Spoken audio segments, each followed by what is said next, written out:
네, 오늘 에베소서 두 번째 시간입니다. 구원의 여정이라는 제목으로 말씀을 나누도록 하겠습니다. 자, 사도 바울은 에베소 교회 안에 있는 이 서로 간의 불신, 이 다툼을 알고 있었습니다. 이방인과 유대인들이 섞여 있었기 때문에 늘 분열의 위험은 있었습니다. 그 당시 교회는 유대인들의 이 우월의식, 이 선민 사상이 이방인들로 하여금 이 괴리감을 갖는 데 충분한 역할을 했습니다. 자, 그 바탕에는 이 나는 너랑 다르다 라는 그런 교만이 깔려 있었습니다. 나는 선택받은 거룩한 백성이고 또 너는 할례받지 못한 이방인이라는 것입니다. 자, 그런 상황에서 이 사도 바울은 마음 안 다치게 이 구원에 대해서 또 교회에 대해서 잘 설명할 필요를 느낀 것입니다. 유대인이라고 구원받고 뭐 이방인이라고 구원을 못 받고 그런 게 아니라는 것입니다.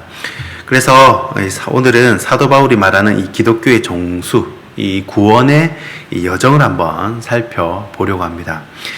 첫 번째는 이미 받은 구원입니다. 자, 우리는 이미 구원을 받은 존재입니다. 우리 1절 말씀에 그는 허물과 죄로 죽었던 너희를 살리셨도다 라고 분명하게 기록이 되어 있습니다.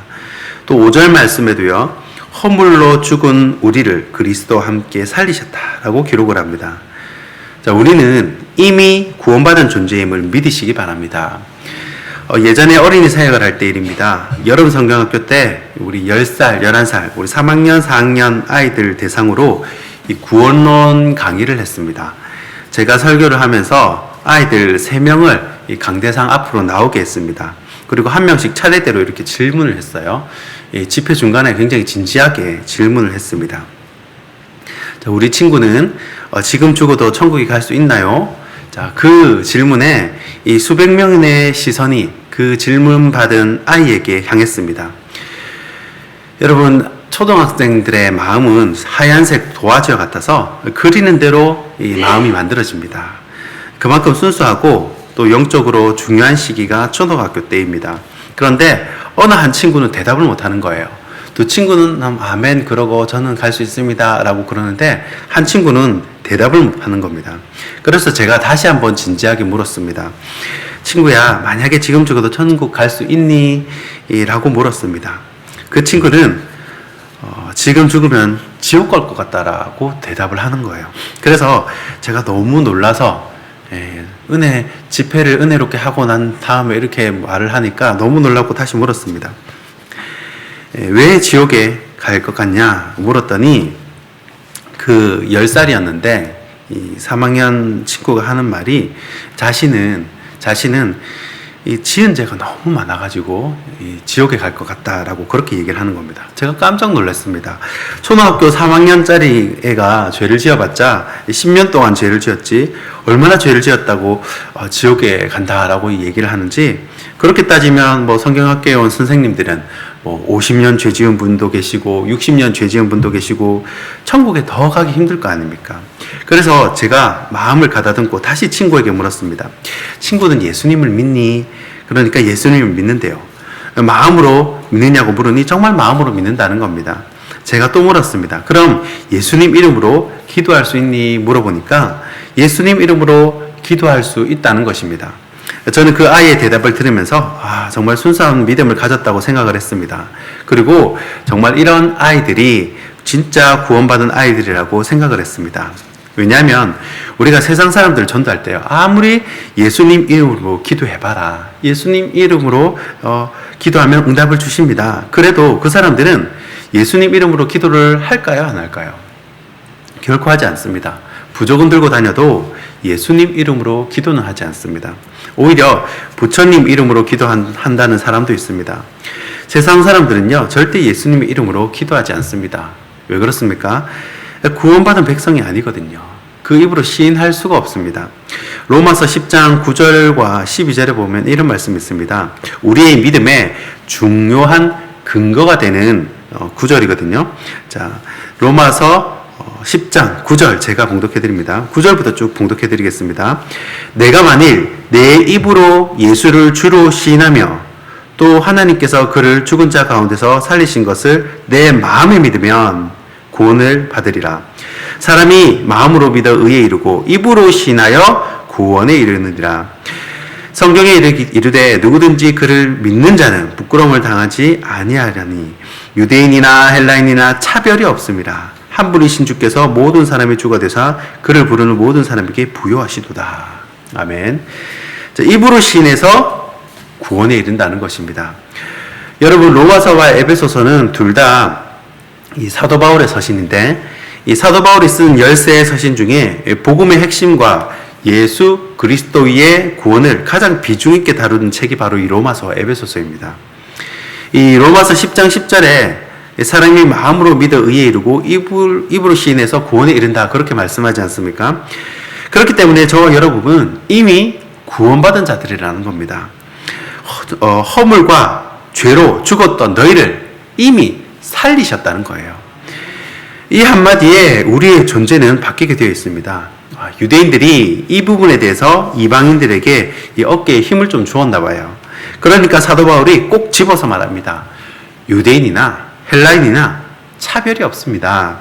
그를 부르는 모든 사람을 부유하게 하십니다. 예수 그리스도는 허물과 죄로 죽였던 우리를 살리셨습니다. 이것이 사도 바울이 말한 이미 받은 구원이라는 것입니다. 자, 그러면 두 번째, 이루어가는 구원이 있습니다. 자, 첫 번째는 이미 받은 구원이고요. 두 번째는 뭐요? 이루어가는 구원이 있습니다. 자, 성부 하나님께서는 성자 예수님을 통해서 이미 죄 가운데 죽었던 우리를 살리셨습니다. 이것은 우리의 행위에서 난 것이 아닙니다.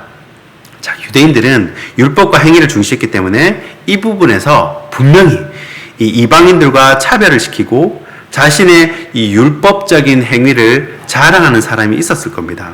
그래서 이 사도 바울은 9절 말씀에 행위에서 난 것이 아니니 이는 누구든지 자랑하지 못하게 함이라 라고 콕 집어서 얘기를 하는 겁니다. 이 행위가 율법을 말하는 거예요. 우리가 이미 구원은 받았지만 거기서 끝나면 안 됩니다.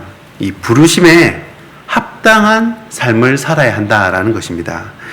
예전에 교회 행사가 있을 때마다 이 국회의원들을 만난 적이 있습니다. 이 국회의원들은 저마다 공직자에 맞는 옷차림을 하고 또 말과 행동도 뭐 그렇게 했습니다. 이 연예인들도 공인의 신분에 맞게 말과 행동을 항상 조심을 합니다. 그렇지 않는 경우에 이 여론의 문매를 받는 사례를 우리는 종종 보기 때문입니다. 천국 백성이 된다는 것은요, 이 국회의원이나 연예인과는 비교할 수 없는 가치가 있습니다. 천국 백성이 되면 당연히 그에 맞는 말과 또 행동으로 변화되어야 합니다. 이미 받은 구원으로 끝나서는 안 된다라는 것입니다. 이후의 삶 역시 중요하다는 거예요. 사도 바울은 이 부분을 두고 빌립보서 3장 14절에 이렇게 고백을 합니다. 이 세번역 성경입니다. 그리스도 예수 안에서 하나님께서 위로부터 부르신 그 부르심의 상을 받으려고 목표점을 바라보고 달려가고 있습니다. 아멘. 자, 빌립보서 2장 16절에도 비슷한 말씀이 있어요. 생명의 말씀을 밝혀 나의 다름질이 헛되지 아니하고 수고도 헛되지 아니하므로 그리스도의 날에 내가 자랑할 것이 있게 하려 함이라. 아멘.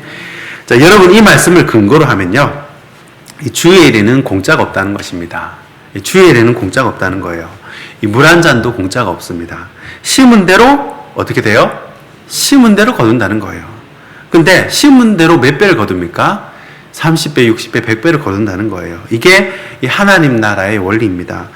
이 사도 바울은 이미 구원은 받았지만 또 다른 목표가 있었다는 거예요. 부르심의 상이 있었다는 겁니다.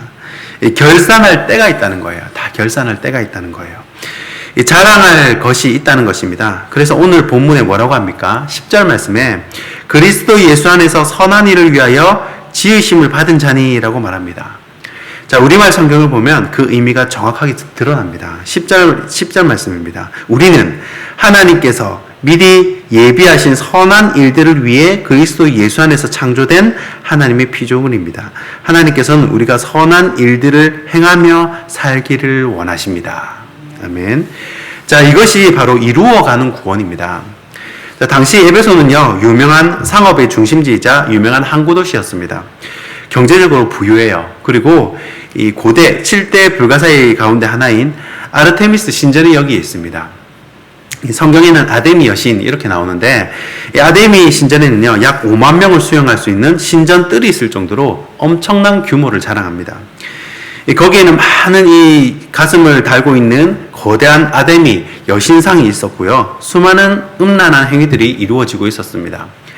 마술소가 펼쳐지고 신비한 종교 행위와 이 황제 숭배가 성행을 했습니다. 게다가 사도행전 19장 24절에 보면 이 아르테미스 신전 앞에는 은으로 신상을 만들어 팔던 장인들이 많이 있었습니다. 그 신전 안에서 온갖 음란 행위가 일어나면서 향락과 태폐의 도시가 되었습니다. 이 믿는 신자에게 너무도 유혹거리가 많은 도시가 된 거예요. 여러분 생각해 보십시오. 상업도시예요. 주머니엔 돈이 많습니다. 여유가 있어요. 얼마든지 음란과 우상숭배에 빠질 위험이 있다는 것입니다. 게다가 요한계시록 2장 2절부터 보시면 에베소 교회가 처음 사랑을 잃은 냉랭한 교회로 그렇게 표현을 합니다. 에베소 주위에는 재미있고 자극적인 것들이 참 많았습니다. 게다가 경제적으로 여유도 있었기 때문에 다른 곳에 눈 돌릴 위험도 그만큼 많았다는 거예요. 그러니까 이 세상 재미에 자연히 교회 일에는 관심이 덜해지게 되고 결국 에베소 교회는 600년 후에 사라집니다. 촛대를 옮기신 거예요. 교회가 안 없어지는 게 아닙니다. 모든 문명 중에요, 이 부유하다, 돈이 많다라는 것은 문명이 그만큼 타락했다는 것을 의미합니다. 이 부유했던 에베소는 결국 우상숭배로 완전히 폐허가 되었고, 이 항구는 역병이 들끓는 늪지가 되었습니다.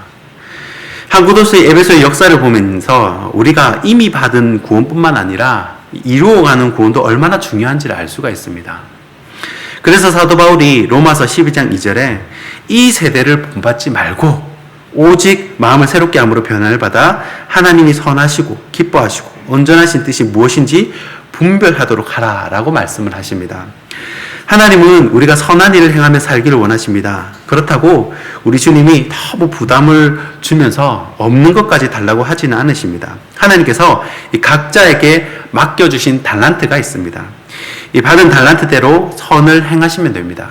그것이 구원의 여정 중 이루어가는 구원이라는 것입니다. 자, 마지막 세 번째는요, 완성될 구원입니다. 자, 첫 번째 구원은 뭐예요? 이미 받은 구원, 이미 얻은 구원이고요. 두 번째 구원은요, 이루어가는 구원이 있다 그랬습니다. 그리고 마지막 세 번째는 완성될 구원이 있다는 것입니다. 자, 이것은 우리가 육신의 죽음을 맞이하고 천국에서 누리는 완벽한 구원입니다. 요한계시록 7장 16절에 보면 그곳은 줄이지도 아니하며 목마르지도 아니하고 해나 아무 뜨거운 기운에 상하지도 않는 곳이라고 그렇게 말씀을 합니다. 여러분 상상이 되십니까? 우리가 사는 차원과 다른 곳입니다. 2차원에 사는 개미가 이 3차원에 사는 인간을 이해할 수 없듯이 천국은요, 차원을 넘는 기쁨이 있는 곳입니다. 이 노랑나비가 어느 날 하루살이랑 재미있게 놀았습니다. 그래서 저녁 때에 이 나비가 이 하루살이에게 이렇게 말하는 겁니다. 야, 오늘 너무 재밌었다. 진짜 재밌었다. 우리 내일도 만나서 놀자. 그렇게 얘기를 했습니다. 그랬더니 하루살이가 충격을 받았습니다. 내일이 뭐야? 그러는 거예요. 하루살이에게는 이 내일이라는 개념이 없는 겁니다. 그래서 이제 나비는 제비하고 놀았습니다. 이 제비와 너무너무 재밌게 놀았어요. 이 제비랑은 통하는 게 있습니다. 왜냐하면 제비는 내일이라는 걸 알거든요. 그래서 그 다음 날도 놀고 그 다음 날도 제비랑 재밌게 놀았습니다. 그런데 어느 날 제비가 이제는 헤어져야 한다는 겁니다. 자기가 아주 멀리 이제 가봐야 한다는 거예요. 그러면서 제비가 하는 말이 우리 이제 내년에 다시 만나서 놀자 그러는 겁니다. 나비가 이 충격을 받았습니다. 이 내년이 뭐야? 나비에게는 이 내년이라는 개념이 없습니다. 여러분 사람도 마찬가지입니다. 이 영생, 영혼에 관한 개념이 없으면요, 기대도 할 수 없고 이해도 할 수 없습니다. 세상 사람들에게 우리 천국에서 만나서 영원히 행복하게 살자 그러면 나비처럼 충격을 받습니다. 우리가 이 땅에서 좀 힘들고 어려워도 소망이 있는 것은 완성될 구원, 이 천국 소망이 있기 때문임을 믿으시기 바랍니다. 말씀을 맺습니다. 우리는 이미 구원을 받은 사람들입니다. 그리고 이루어갈 구원이 있다는 거예요. 마지막으로 천국에서 누릴 완성될 구원이 있습니다. 영생에 대한 희망이 있습니다. 그러므로 우리는 실패할 수 없는 존재라는 겁니다. 이 사실을 꼭 기억하시고 앞으로 구원에 대해서만큼은 이 좌로나 우로나 치우치지 않는 저와 여러분 되길 주님의 이름으로 축원하고 축복합니다. 기도하겠습니다.